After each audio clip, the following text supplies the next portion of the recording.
So here I have a 74HC04 hex inverter running off of 5 volts off this bench power supply, and using the RTB 2000's built-in function generator. I am driving the input of the first NOT gate with a triangle wave at 0 to 5 volts. And then I have the other 5 inverters just chained in series. And so what you see on the screen is you have the green trace is the triangle input. The orange trace is the output of the first NOT gate. That bottom C4 is the output of the last one, and the digital channels are all the ones in between.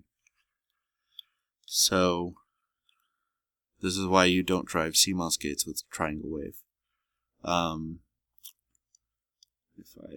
So this is a 8 kilohertz triangle wave. You'll have to do the math to figure out what rise time is. So let me crank that up. So at around 50 kilohertz we see a little bit of jitter, but the waveform is mostly clean.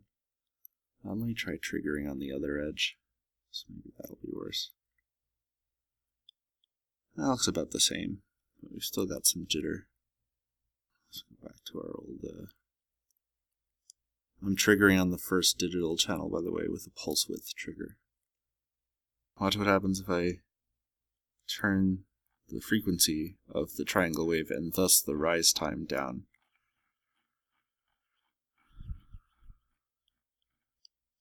Around 10 kilohertz is usually where it starts to misbehave. The capacitance of the scope probe, so you can see a little bump.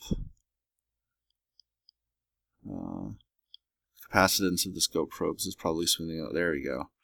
Okay, now you can see that we're starting to hit that in-between state where the inverter is not completely on or completely off. We're going in and out of it right now. When it happens, you can see that the digital channels read trash, and the last output sometimes glitches. So it's not like running it through 6 NOT gates or 6 buffers of any kind is going to fix this. So let me make it even worse. Okay, now we've got this like consistent hump here.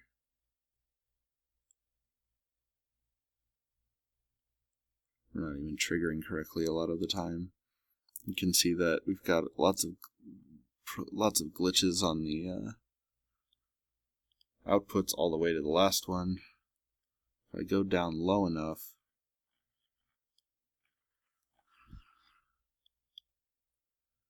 change the trigger. Channel 3, edge falling.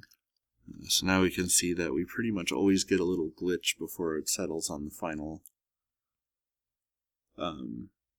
value.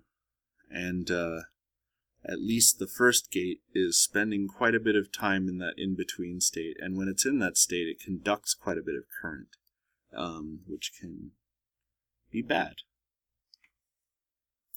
And you can see that, the logic analyzer is now having a lot of trouble making sense of the signal. So yeah, with CMOS, especially high-speed CMOS, only drive it with fast edges. If you need to turn a signal that is not fast into an input for a CMOS gate, you can use a buffer that isn't CMOS, or you can use a Schmitt trigger. Let's see how bad I can make this. Oops.